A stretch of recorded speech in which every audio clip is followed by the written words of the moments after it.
great question, honestly. My art has always been something that I drive wanting people to feel something through my art. Yeah. And I'm really specific about my lyrics because of that, because I know every lyric has power behind it. Our words have power.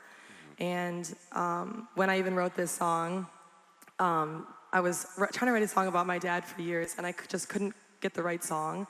And I finally wrote the song with two other people who also lost a parent. Yeah. And it really was something that I feel like I put my heart into, because every line was something I really experienced watching my dad go through as a young child.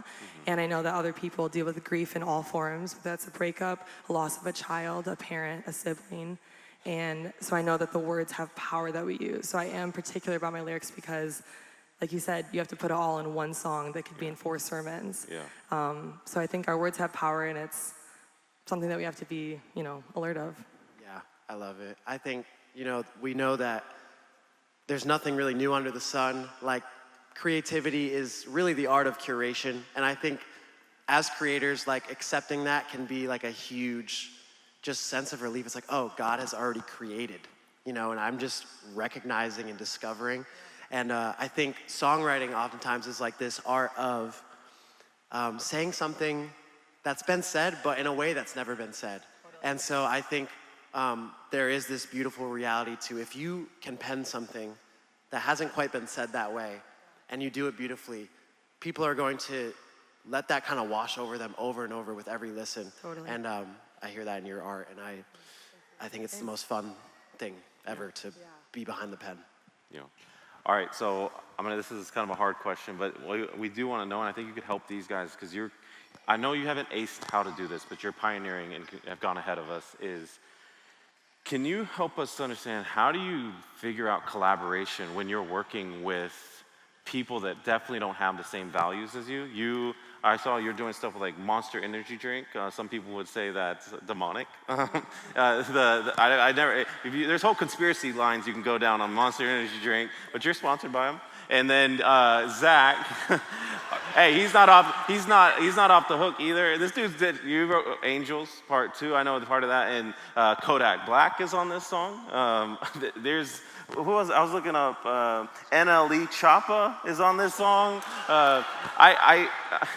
I haven't heard the recent worship albums, but I feel like you guys are working with some unique people. But I was recently with a Christian who is a rapper, Sho Braka, and he said Christian artists and creatives are the only groups in the church who get ostracized because they collaborate or work with non-believers. Yes. When business leaders do it, it's really cool. It's like you're working with Google or Apple or that's awesome. Or if you're in like education or government, it's cool. But how do y'all figure out the dance of like how to connect values to other values and create art with others? Can you lead us a little bit in what you're figuring out there? Yeah, I think we have to start by recognizing that art in itself is godly. Like, our God is an artist. And I do think that's true, and I think we were just talking about this backstage, just like,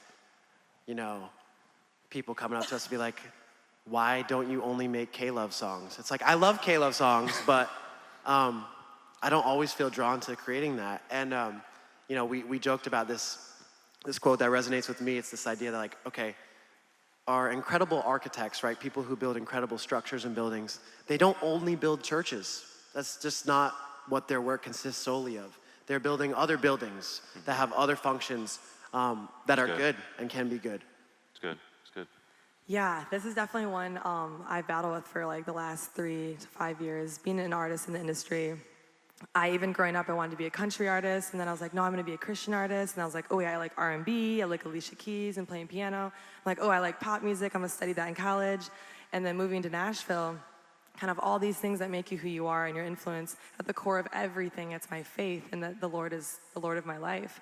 And it's like, okay, how can I go into a workspace where you're in a financial office and you're an accountant, but you're not going to, everyone's a Christian there, right? You're not working with other accountants who are Christians always, or whatever field that you're in.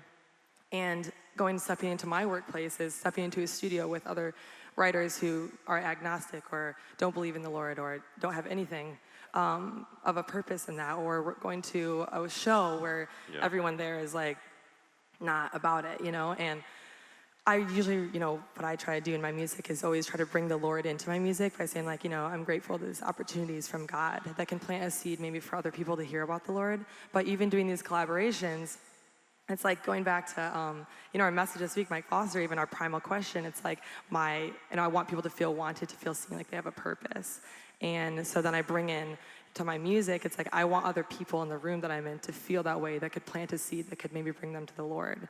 So I can do that in multitude of different ways, not just Christian music. Yeah, I'm thankful.